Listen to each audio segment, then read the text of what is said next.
So what is it that changes a human being from a child to a man, or in our case, a bigger child?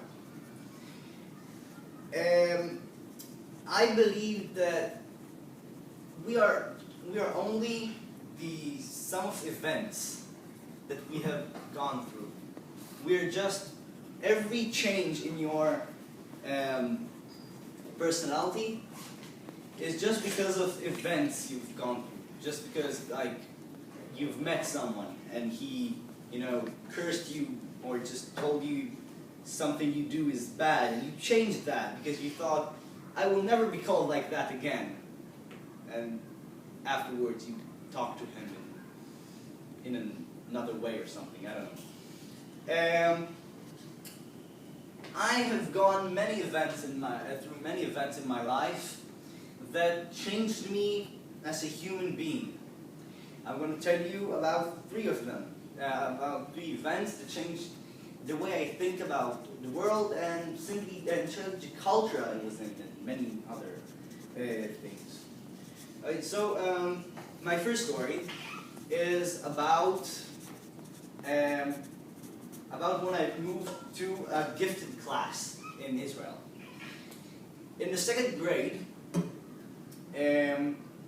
all of our grade took a test, and the test to get to the gifted class, and I was the only one who passed. And a year later, when we got to the third grade, we moved to the gifted class. And I had no friends there, of course, because everyone was mean and thought they were smarter. But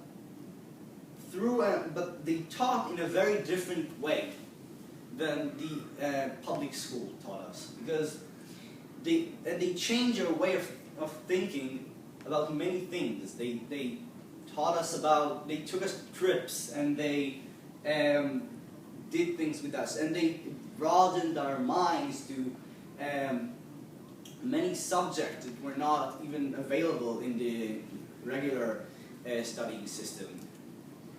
And that was something that really changed everything for me from a very young age. And I believe that that's one of the things that made me the man I am today, and that Hyun Yu is very likes.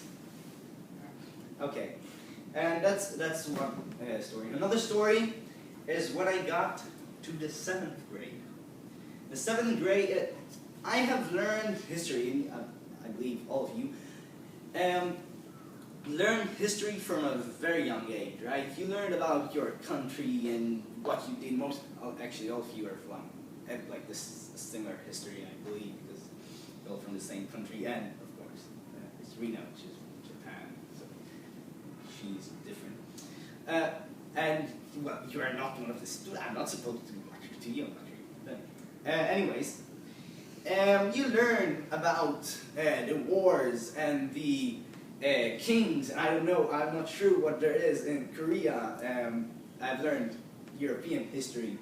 But everything like the teachers teach you about history, they teach you that it was an absolute fact, right?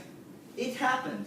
You know it happened. They teach you that King Wang Wao conquered the east part of southwest Korea, and it's a fact. And that's what they teach you. But when I got to the 7th grade, I met my new history teacher. And this history teacher, once again, changed how I thought about everything. Because he taught us that every writer, that every written piece has a writer, and every writer has a purpose. I mean, another sentence that is similar to that history is always taught by the winner of wars, winner of things like that. So you always hear one side of the story. And that's something that, again, changed my mind in a lot of ways. Yes. And the last story is when I moved to India. Yes. moving to India changed a lot of things. I moved to a new place, a new culture, many new cultures actually, that I've learned that they don't like when they're being laughed at. And again, when you communicate with other types of people than the ones you're used to, you change because you need to adapt to the new cultures and communities. And that's something that changed me once again a lot. So in the end, like I've said at the beginning of my not so good lecture, we are all just the sum of our memories and events. And although we can do nothing to change these events, we can hope that these events made us better than we once were. Thank you.